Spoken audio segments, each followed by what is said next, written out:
জাবালে নূরের মধ্যে তিনি অবস্থান করছিলেন। এমত অবস্থায় আল্লাহ পাক রব্বুল আলামিন জিবরাইলের মাধ্যমে বলেছিলেন, পড়ুন ইকরা। বিশ্বনবী বলে, আনা বিকারিন, আমি পড়তে পারি না, আমি পড়তে জানি না। ইয়া আল্লাহ, আমি কিভাবে পড়বো? আমি তো উম্মি, আমি তো এই ব্যাপারে কোনো আমার জ্ঞান ধারণা নাই। আল্লাহ পাক রব্বুল আলামিনের ফেরেশতা জিবরাইল আলাইহিস সালাতু ওয়াস সালাম আল্লাহ পাক রব্বুল আলামিনের আদেশে সূরাতুল আলাক নিয়ে এসেছিলেন। আলাক নিয়ে আসার পরে ইকরা বিসমি রাব্বিকাল্লাযী খালাক যখন তিনি পড়তে বললেন, একবার, দুইবার, তিনবার, এভাবে কয়েকবার পড়ার পরে আল্লাহ পাক রব্বুল আলামিনের ফেরে হাবিব বিশ্বনবীর উপরে কেমন জানি কম্পন সৃষ্টি হয়ে গেল। ভয়ে তিনি কাঁপা শুরু করলেন। বিশ্বনবী বলে, আমার উপর যখন কুরআন নাজিল হয় আমি কেমন জানি কাঁপতে শুরু করে দিলাম। আমার গায়ের মধ্যে এত পরিমাণ জ্বর চলে আসলো, আমি কান্নাকাটি শুরু করে দিলাম। জিবরাইল আলাইহিস সালাম বললেন, নবী আপনি পড়েন ইকরা। আমি বলি, আনা বিকারিন, আমি পড়তে পারি না। এভাবে একবার, দুইবার, তিনবার, চতুর্থবারের পরে আল্লাহ পাক রব্বুল আলামিনের ফেরেশতা জিবরাইল বলেন, পড়ুন নবী ইকরা। কেমন জানি হয়ে গেল। বিশ্ব নবী বলে, জিবরাইল যখন তিনবারের পর চতুর্থবার আমাকে বললেন পড়ুন ইকরা, আমি কেমন করে জানি সূরাতুল আলাকের 1, 2, 3, 9 এভাবে 5টি আয়াত পড়ে ফেললাম। বলেন না সুবহানাল্লাহ। আল্লাহ পাক রব্বুল আলামিন বলেন, ইকরা বিসমি রাব্বিকাল্লাযী খালাক খালাকাল ইনসানা মিন আলাক। চিৎকার করে বলুন আল্লাহু আকবার, লিল্লাহি তাকবীর। এই যখন ওহী নাজিল হয়ে গেল, বিশ্বনবী বাড়ির মধ্যে চলে গেলেন। আম্মাজান খাদিজাকে বলে, খাদিজা আমার গায়ের মধ্যে হাত দিয়া দেখো, আমার গায়ের মধ্যে প্রচুর পরিমাণ জ্বর চলে আসছে, হয়তোবা আমি দুনিয়ার মায়া ত্যাগ করে চলে যাব, আমি আর বাঁচবো না। বিশ্বনবী বললেন, আমাকে একটা কম্বল দাও, তাড়াতাড়ি করে আমাকে একটি কম্বল দাও, আমাকে কম্বলের মধ্যে মুড়িয়ে দাও। আমার কেমন জানি মৃত্যুর আশঙ্কা হচ্ছে, আমি দুনিয়ার মায়া ত্যাগ করে চলে যাব। বিশ্বনবী সাইয়্যিদুল মুরসালিন জ্বর অবস্থায় কম্বল নিয়ে বিছানার মধ্যে শুয়ে পড়লেন। আল্লাহ পাক রব্বুল আলামিনের এত পছন্দ হলো বিশ্বনবীর কম্বল নিয়ে শোয়াটা। ওই অবস্থায় আল্লাহ পাক রব্বুল আলামিন সূরাতুল মুজাম্মিল নাজিল করে দিয়ে বলেন, ইয়া আইয়ুহাল মুজাম্মিলু কুমিল লাইলা ইল্লা কলিলা। চিৎকার করে বলুন আল্লাহু আকবার। হে কম্বলওয়ালা, বলেন না আল্লাহু আকবার। বিশ্বনবী যখন কম্বল নিয়ে ঘুমাইছে, এই কম্বল নিয়ে ঘুমাটা আল্লাহর কাছে এত পছন্দনীয় হয়ে গেছে, আল্লাহ পাক রব্বুল আলামিন লোভ সামলাইতে পারেন নাই, আয়াত নাজিল করে দিয়ে বলে, ইয়া আইয়ুহাল মুজাম্মিল, হে কম্বলওয়ালা, কুম ফানজির, ইয়া আইয়ুহাল মুজাম্মিল কুমিল লাইলা ইল্লা কলিলা। আপনি ঘুমাইলে চলবে না, আপনি ঘুমাইলে চলবে না, আপনি দিবারাত্রি ইসলামের দাওয়াত প্রচার করুন, কারণ আজ থেকে আমি আল্লাহ পাক রব্বুল আলামিন আপনাকে নবী হিসাবে প্রেরণ করেছি। বলেন না সুবহানাল্লাহ। আল্লাহ পাক রব্বুল আলামিনের সূরাতুল পবিত্র কোরআনে যে আলোচনা আমি করছিলাম, ওমর রাদিয়াল্লাহু তাআলা আনহু বলে, বিশ্ব নবীর উপরে 7 ভাবে ওহী নাজিল হতো। এক সময় দেখলাম বিশ্বনবী আমাদের সমস্ত সাহাবীদেরকে নিয়ে মসজিদে নববীর মধ্যে বসে আছেন। এমত অবস্থায় মৌমাছি যেমন গুনগুন করে আওয়াজ করে, অনেকগুলো মৌমাছি একসাথে হলে যেমন একটা গুনগুন আওয়াজ হয়, এমন একটি গুনগুন আওয়াজ শুরু হয়ে গেল মসজিদে নববীর মধ্যে। আর সমস্ত সাহাবীরা বুঝতে পারলো বিশ্ব নবীর উপরে এই মুহূর্তে হয়তোবা কুরআন নাজিল হচ্ছে, হয়তোবা আল্লাহর পক্ষ থেকে জিবরাইল এসে কোনো না কোনো কিছু নাজিল করে দিচ্ছে। এই জন্য সমস্ত সাহাবীরা চুপ হয়ে গেলেন। বিশ্ব নবী কম্পন সৃষ্টি হয়ে গেল, কাঁপাকাঁপি শুরু করে দিলেন। আর মৌমাছিগুলো গুনগুন গুনগুন করে আওয়াজ যেমন হয় এমন একটি আওয়াজ শুরু হয়ে গেল। বিশ্ব নবী অনেকক্ষণ ধরে চুপচাপ থাকলেন। চুপচাপ থাকার পরে মৌমাছির যে গুনগুন আওয়াজটা ছিল সে আওয়াজটি চলে গেল। আওয়াজটি চলে যাওয়ার পরে আল্লাহ পাক রব্বুল আলামিনের হাবিব দোয়া করলেন, আল্লাহুম্মা তানকুসনা, হে আল্লাহ আপনি আমাকে লজ্জিত করিয়েন না, হে আল্লাহ আপনি আমাকে লাঞ্ছিত করিয়েন না, হে আল্লাহ আপনি আমাকে দান করুন, আপনি আমার রিজিক বাড়িয়ে দেন, আপনি আমাকে রাজি খুশি হন, আপনি আমার প্রতি রাজি খুশি হয়ে যান, আর আমাকে আপনার প্রতি রাজি খুশি হওয়ার তৌফিক দান করে দে। এভাবে বিশ্বনবী নিজে নিজে দোয়া করলেন। দোয়া করার পরে সমস্ত সাহাবীদেরকে বললেন, আমার সাহাবীর দল, তোমরা শোনো, এই মুহূর্তে আল্লাহ পাক রব্বুল আলামিনের ফেরেশতা জিবরাইল আমার কাছে এসেছিল। জিবরাইল আলাইহিস সালাম আসার পরে সূরাতুল মুমিনুন থেকে আমাকে কিছু, পবিত্র কোরআন থেকে আমার উপরে কিছু সূরা নাজিল হলো, কিছু আয়াত নাজিল হয়ে গেল। যে আয়াতগুলো পক্ষে আল্লাহ পাক রব্বুল আলামিনের হাবিব বলে, এই আয়াতগুলো যেই সকল বান্দারা, যেই সকল সাহাবীরা, যেই সকল আমার উম্মতেরা এই আয়াতগুলোর উপরে আমল করবে, সূরাতুল মুমিনুনের 10টি আয়াতের উপরে আমল করবে, আল্লাহ পাক রব্বুল আলামিন তাদের জন্য জান্নাতুল ফিরদাউসের ওয়াদা করেছেন। বলেন না সুবহানাল্লাহ। আল্লাহ পাক রব্বুল আলামিন বিশ্বনবী সাইয়্যিদুল মুরসালিন এবার সমস্ত সাহাবীদেরকে শোনানো শুরু করলেন। কারণ সাহাবীরা প্রশ্ন করলেন, ইয়া রাসূলুল্লাহ, কোন সেই আয়াতগুলো যে আয়াতগুলো সম্পর্কে আপনি আমাদেরকে শোনাতে চাচ্ছেন, যে আয়াতগুলোর উপরে আমল করলে আল্লাহ পাক রব্বুল আলামিন আমাদেরকে জান্নাতুল ফিরদাউস নসিব করবে, এমন কোন 10 আয়াত, এমন কোন গুনাহবলী আপনি আমাদেরকে শোনান। আল্লাহ পাক রব্বুল আলামিনের হাবিব বিশ্ব নবী সাইয়্যিদুল মুরসালিন সমস্ত সাহাবীদেরকে নিয়ে পড়ানো শুরু করলেন, ক্বাদ আফলাহাল মুমিনুন। আল্লাহ পাক রব্বুল আলামিন বলে, মুমিনরা সফল হয়ে গিয়েছে, মুমিনরা অবশ্যই সফল। তবে কারা সফল? আল্লাহ পাক রব্বুল আলামিন বলেন, আল্লাযীনা হুম ফি সলাতিহিম খাশিউন। যারা তাদের নামাজের মধ্যে বিনয়ী, যারা নামাজ আদায় করবে, 5 ওয়াক্ত নামাজ জামাতের সাথে আদায় করবে, 5 ওয়াক্ত নামাজ জামাতের সাথে আদায় করার পরে শুধু নামাজ আদায় করলে চলবে না, খুশু থাকতে হবে, নম্রতা থাকতে হবে, স্বজ্ঞান থাকতে হবে। নামাজের মধ্যে নামাজ আদায় করছি কিন্তু নামাজের মধ্যে মন আমার অন্যদিকে, এটা খুশু নয়। যদি কোনো বান্দা 5 ওয়াক্ত নামাজ জামাতের সাথে আদায় করে, আল্লাহ পাক রব্বুল আলামিন বলে, মরতে দেরি হবে, জান্নাতুল ফিরদাউস তাদের জন্য খুলতে দেরি হবে না। বলেন না সুবহানাল্লাহ। এ দুনিয়ার মুসলমান, কেন নামাজ পড়বো না? আল্লাহ পাক রব্বুল আলামিন আপনাকে আমাকে কি জন্য সৃষ্টি করেছেন?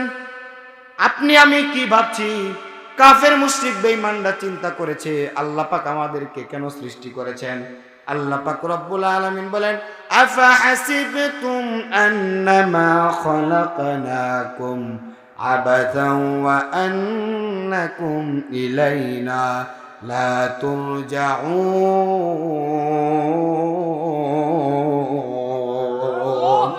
আল্লাহ পাক রব্বুল আলামিন বলে, বান্দা শোনো, তুমি কি মনে করেছো তোমাকে আমি এমনি অযথাই সৃষ্টি করেছি? না, আমি তোমাকে সৃষ্টি করেছি ওয়া মা খালাকাতুল জিন্না ওয়াল ইনসা ইল্লা লিয়াবুদুন।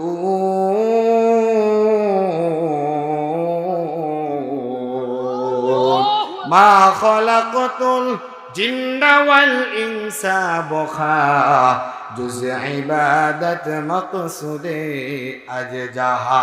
চিৎকার করে বলুন আল্লাহু আকবার। আল্লাহ পাক রব্বুল আলামিন বলে, বান্দা শোনো, আমি কি তোমার এমনি সৃষ্টি করেছি? না, ইল্লা লিয়াবুদুন। মুফাসসিরিনে কেরাম বলেন, ইল্লা লিয়ারিফুন। বান্দারে আমি তোমার এমনি সৃষ্টি করি নাই, আমার পরিচয় হাসিল করার জন্য আমি তোমার সৃষ্টি করেছি। বলেন না সুবহানাল্লাহ।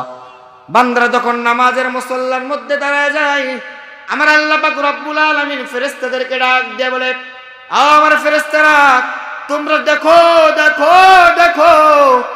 এই মানুষদেরকে তোমরা সৃষ্টি করতে না করেছিলে, এই আমি যাতে করে এই মানুষদেরকে, এই ইনসানদেরকে সৃষ্টি করি না করি তোমরা আমাকে বলেছিলে, কিন্তু দেখো রাত্রি গভীর হয়ে গেছে, এখন পর্যন্ত বান্দারা কোরআনের মাহফিল শোনার জন্য একত্রিত হয়ে বসে আছে। বলেন না ঠিক কিনা বেঠিক? আল্লাহ পাক রব্বুল আলামিন বলে, বান্দা আমি তোমার এমনি এমনি সৃষ্টি করি নাই, তবে মনে রাখো আমি তোমার সৃষ্টি করার পূর্বে একটা দুইটা নয় 4-4টা কসম খেয়েছি। বলেন কয়টা? আপনাকে আমাকে সৃষ্টি করার পূর্বে আল্লাহ পাক রব্বুল আলামিন 4টা কসম খেয়েছেন। আল্লাহ পাক রব্বুল আলামিন বলে, এই পৃথিবীর মধ্যে আশরাফুল মাখলুকাত যতগুলো রয়েছে সবচাইতে দামি সবচাইতে দামি জীব হলো মানুষ। এই মানুষকে আমি সৃষ্টি করার পূর্বে 4টা কসম খেয়েছি। পৃথিবীর বুকে আমি যত কিছু বানাইছি, পাহাড় পর্বত, এই আমি যা কিছু বানাইছি সব কিছু বানানোর পূর্বে আমি শুধুমাত্র বলেছি কোন কোন বলতে দেরি হয়েছে, ফায়া কোন হতে দেরি হয় নাই। বলেন ঠিক কিনা বেঠিক? আল্লাহ বলেন আমি আসমান বানাবো, আসমানকে বলছি আসমান কোন, এই বলা মাত্র আসমান হয়ে গিয়েছে। আমি জমিনকে বলছি জমিন কোন, কোন বলতে দেরি হয়েছে, ফায়া কোন হইতে দেরি হয় নাই। জীব জন্তু, গাছপালা, ছাগল, গরু ইত্যাদি যত রকমের পশু পাখি আল্লাহ পাক রব্বুল আলামিন বানাইছে, প্রতিটাকে বানানোর পূর্বে শুধুমাত্র কোন শব্দকে ব্যবহার করেছে, ফায়া কোন, যতক্ষণ কোন বলতে দেরি হয়েছে, ফায়া কোন হইতে দেরি হয় নাই। কিন্তু আল্লাহ পাক রব্বুল আলামিন বলে, মানুষ রে আমি তোমার যখন বানাইছি কোন আর ফায়া কোন বইলা বানাই নাই, বানানোর পূর্বে আমি আল্লাহ পাক রব্বুল আলামিন 4টা কসম করে বলছি, ওয়াত্তিনি ওয়াজ্জাইতুনি ওয়া তুরি সিনিন ওয়া হাদাল বালাদিল আমিন।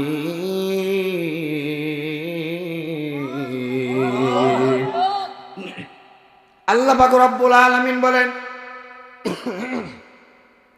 এ মানুষ আমি তোমার সৃষ্টি করার পূর্বে যা কিছু সৃষ্টি করেছি শুধুমাত্র বলেছি কোন, কোন বলতে দেরি হয়েছে, ফায়া কোন বলতে দেরি হয় নাই। কিন্তু আমি আল্লাহ পাক রব্বুল আলামিন মানুষকে যখন সৃষ্টি করলাম বললাম ওয়াত্তিন, তিনের কসম, ওয়াজ্জাইতুন, জাইতুনের কসম, ওয়া তুরি সিনিন, তুর পাহাড়ের কসম, ওয়া হাদাল বালাদিল আমিন, পবিত্র মক্কা মদিনার কসম। এই 4টি কসম খাওয়ার পরে আল্লাহ পাক রব্বুল আলামিন বান্দাদের উদ্দেশ্য করে বলেন, লাকাদ খালাকনাল ইনসানা ফি আহসানি তাকওয়িম।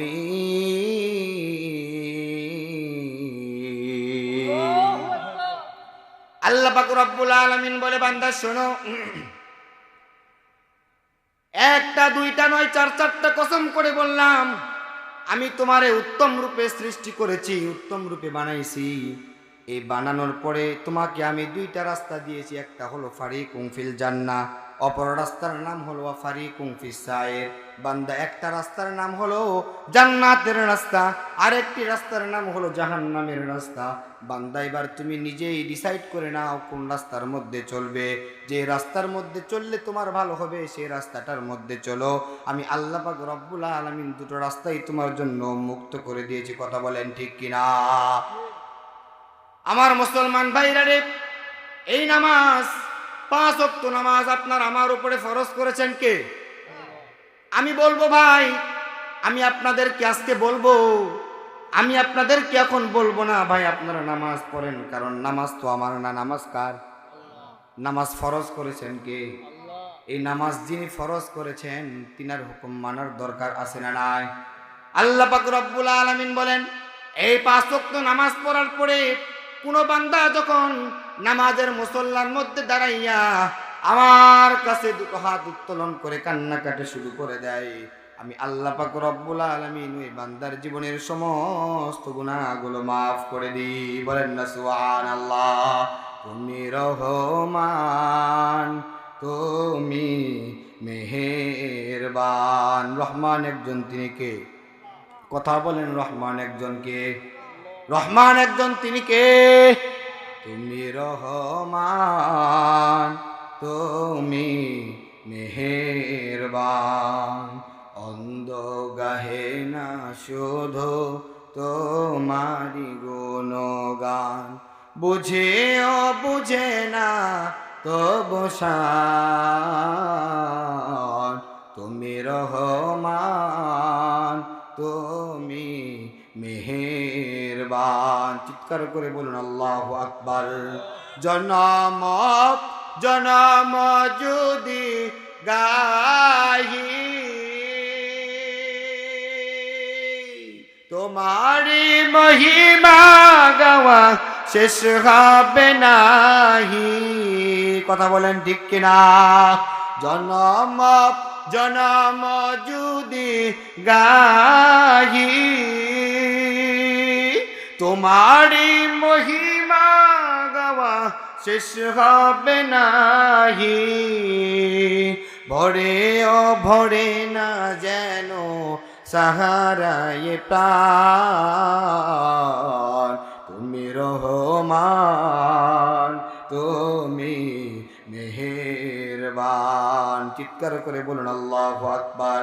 রহমান একজন, তিনি কে? চিৎকার করে বলুন রহমান একজন কে? আরো জোরে বলুন রহমান একজন কে?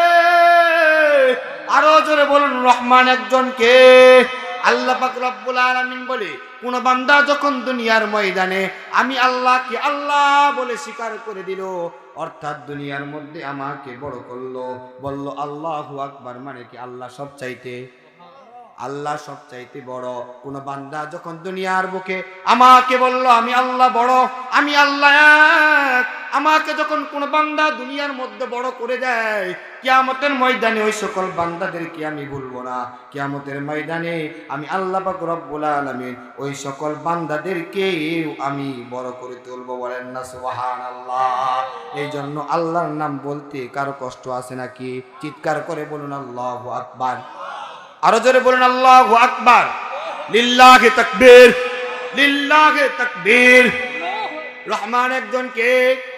আল্লাহ পাক রব্বুল আলামিন বলে, বান্দা কেমন গুনাহ করেছো, গুনাহ কেমন করেছো? গুনাহ করতে করতে পাহাড় সমতুল্য পরিমাণ গুনাহ করে ফেলাইছো। কেমন গুনাহ? তোমার এই গুনাহ সম্পর্কে যদি তোমার বাবা মা জানে, তোমাকে সন্তান হিসাবে পরিচয় দিবে না।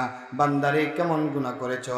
এই গুনাহ সম্পর্কে যদি তোমার স্ত্রী জানে, তাহলে তোমার স্ত্রী তোমাকে স্বামী হিসাবে পরিচয় দিবে না। কেমন গুনাহ করেছো?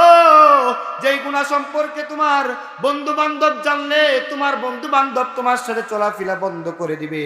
আমার আল্লাহ পাক রব্বুল আলামিন বলে, আমি রহমান, আমি রহমান, আমি রহমান। আমি কেমন রহমান জানুনি? আমি হলাম কেমন রহমান? আল্লাহ পাক রব্বুল আলামিন বলে, এই রহমান শব্দটির রহমান অর্থ দয়া।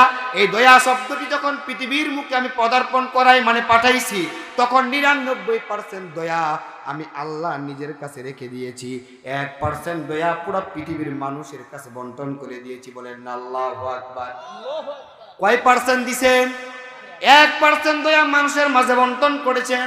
আবার এই 1% দয়া পুরা জীব জন্তু, গরু ছাগল যা রয়েছে তার পাশে দয়া এইটুকু বন্টন করে দিয়েছেন। তাহলে আমরা কত পার্সেন্ট বাটি পেয়েছি? হিসাব করে দেখলে 1% না। এ দুনিয়ার মুসলমান গো, 1% দয়ার পরিমাণ যদি এমন হয়, তোমার সন্তানকে কেউ কিছু বললে তুমি সহ্য করতে পারো না, তোমার স্ত্রীকে নিয়ে কেউ কোনো কথা বললে তোমার সহ্য হয় না, তুমি তোমার বিবি বাচ্চা সন্তান আদি মা বাবা তোমাকে নিয়ে কেউ কোনো কথা বললে তোমার সহ্য হয় না। কারণ কি? কারণ স্ত্রীকে তুমি ভালোবাসো, সন্তানকে ভালোবাসো, মা বাবাকে ভালোবাসো, সবাইকে ভালোবাসার কারণে তুমি তোমার সব কিছুর বিনিময়ে তাদের ইজ্জত লক্ষণ করতে দিবে না। কথা বলেন ঠিক কিনা? আল্লাহ পাক রব্বুল আলামিন বলে, বান্দা শোনো, 99% দয়া আমি আমার আল্লাহর কাছে রেখে দিয়েছি রে বান্দা। গুনাহ করেছো, গুনাহ কেমন গুনাহ? চোখের গুনাহ, হাতের গুনাহ, অঙ্গ প্রত্যঙ্গের গুনাহ, জিহ্বার গুনাহ। বান্দা কোন গুনাহ করেছো? সব গুনাহ ভুলে গিয়ে আজকের এই মাহফিলের ময়দান থেকে তুমি আমার কাছে সব কিছু স্বীকার করো আর তওবা করে নাও। আমি আল্লাহ পাক রব্বুল আলামিন, বান্দা তোরে আমি একটা হুকুম দিলাম, আজকে তুমি তওবা করবে। এই তওবা করতে তোমার যতক্ষণ দেরি হবে রে বান্দা, আমার তার থেকেও কম সময় লাগবে তোমারে ক্ষমা করতে। বলেন না আল্লাহু আকবার। বিশ্বনবী বলে, আমার আল্লাহ পাক রব্বুল আলামিন যখন কাউকে ক্ষমা করেন তার পরিমাণটা কেমন থাকে? হাদিসের মধ্যে আসছে আত্তাইবু মিনাজ যামবি কামান লা যামবা লাহু, কোন বান্দা যখন গুনাহ করিয়া ফেলে আর যখন সেই বান্দা তওবা করিয়া আল্লাহর কাছে কান্নাকাটি করে, আমার আল্লাহ পাক রব্বুল আলামিনের হাবিব বলে আত্তাইবু মিনাজ যামবি কামান লা যামবা লাহু, বান্দারে চোখের পানি ফালাইছো, কেমন গুনাহ মাফ করব শুনবানি।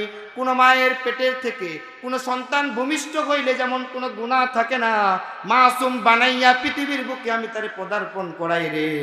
কোন বান্দা যখন আমার কাছে খাস দিলে তওবা করিয়া কান্নাকাটি করিয়া দুটো হাত উত্তোলন করিয়া আমার কাছে চাই, আমি আল্লাহ পাক রব্বুল আলামিন ওই সন্তানটাকে, ওই মানুষটাকে, ওই মহিলাটাকে আমি আল্লাহ পাক রব্বুল আলামিন ওই ছোট্ট সন্তান নিষ্পাপ মাসুমের মতো বানায় দি। বলেন না আল্লাহু আকবার।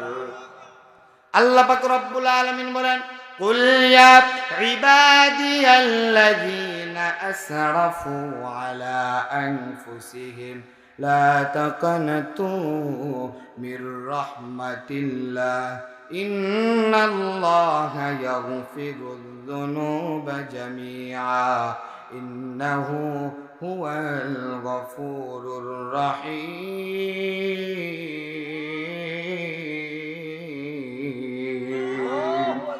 এ বান্দা গুনাহ করেছো, তওবা করিয়া ফেলো। হাদিসের মধ্যে আসছে আল্লাহ পাক রব্বুল আলামিন বলেন, হাদিসে কুদসির মধ্যে আসছে রাত্রি যখন গভীর হয়ে যায় সমস্ত মানুষ ঘুমিয়ে পড়ে, এই সোনার পাড়ার বাজারের মানুষগুলো দোকান মনে হয় খোলা রাখে নাকি দোকান বন্ধ করে ফেলে, দোকান বন্ধ হয়ে যায়, মানুষ নিঝুম হয়ে যায়। রাত্রি যখন গভীর হয় মানুষ ঘুমিয়ে পড়ে, জীবজন্তু গাছপালা ছাগল ইত্যাদি যা রয়েছে সব কিছু ঘুমিয়ে পড়ে। কিন্তু আল্লাহ পাক রব্বুল আলামিন বলেন ওই সময়টাতে আমি আল্লাহ পাক রব্বুল আলামিন সপ্তম আসমান থেকে নেমে প্রথম আসমানের মধ্যে চলে আসি। বলেন না আল্লাহু আকবার। আর প্রথম আসমানে আসার পরে আমি আমার বান্দাদেরকে ডাকতে থাকি, আমার গোলাম, কে কি গুনাহ করেছো? জিনা করেছো? কি গুনাহ করেছো? তোমার হাতের গুনাহ করেছো, যৌবনের গুনাহ করেছো, কে কি গুনাহ করেছো? এই মুহূর্তে আমার কাছে চাও, আমি আল্লাহ পাক রব্বুল আলামিন তোর চোখের পানি জমিনে পড়তে দিব না রে বান্দা, এর আগে তোর জীবনের সমস্ত গুনাহগুলো মাফ করে দিব। বলেন না আল্লাহু আকবার। দুনিয়ার মুসলমান ভাইরা রে আমার, আল্লাহ পাক রব্বুল আলামিন আপনাকে আমাকে সৃষ্টি করলেন কেন? ইল্লা লিয়াবুদুন, একমাত্র আল্লাহর ইবাদত করার জন্য। এই নামাজটা পড়বো, যে নামাজটা পড়বো কার জন্য? আল্লাহর জন্য। আল্লাহ বলে বান্দারে এই নামাজ বিশ্বনবী সাইয়্যিদুল মুরসালিন খাতামুন নবিয়্যিনকে এই নামাজ মেরাজের মধ্যে দেওয়া হয়েছিল। বিশ্বনবী মেরাজের মধ্যে গেলেন, জান্নাত দেখছেন, জাহান্নাম দেখছেন। আসার সময় আল্লাহ পাক রব্বুল আলামিন 50 ওয়াক্ত নামাজ দিয়েছিলেন। কয় ওয়াক্ত নামাজ? আজকে 5 ওয়াক্ত নামাজ পড়তে আমাদের সময় বের হয় না। যদি 50 ওয়াক্ত নামাজ আল্লাহ আপনার উপরে ফরজ করতেন তাহলে আমরা কি করতাম? বিশ্বনবী সাইয়্যিদুল মুরসালিন যখন আল্লাহর সাথে দেখা করার পরে মেরাজ থেকে চলে আসছিলেন, এক এক আসমান ভেদ করে 1 2 3 4 5 করে সপ্তম আসমান পর্যন্ত আল্লাহর রাসূল গেছেন। সিদরাতুল মুনতাহায় আল্লাহর সাথে দেখা করেছেন। পঞ্চম আসমানে হযরত মুসা আলাইহিস সালাতু ওয়াস সালামের সাথে দেখা হয়েছে। মুসা আলাইহিস সালাতু ওয়াস সালাম বারবার চেয়েছিলেন দুনিয়ায় থাকা অবস্থায়, আল্লাহ আমি তোমারে দেখতে চাই, কিন্তু সৌভাগ্য হয় নাই। কিন্তু আপনার আমার নবী বিশ্ব নবী সাইয়্যিদুল মুরসালিনকে আল্লাহ পাক রব্বুল আলামিন নিজে মেহমানদারি করাইয়া আল্লাহর সাথে দিদার করাইছেন। বলেন না আল্লাহু আকবার। কেমন নবীর উম্মত আমরা একটু চিন্তা করুন।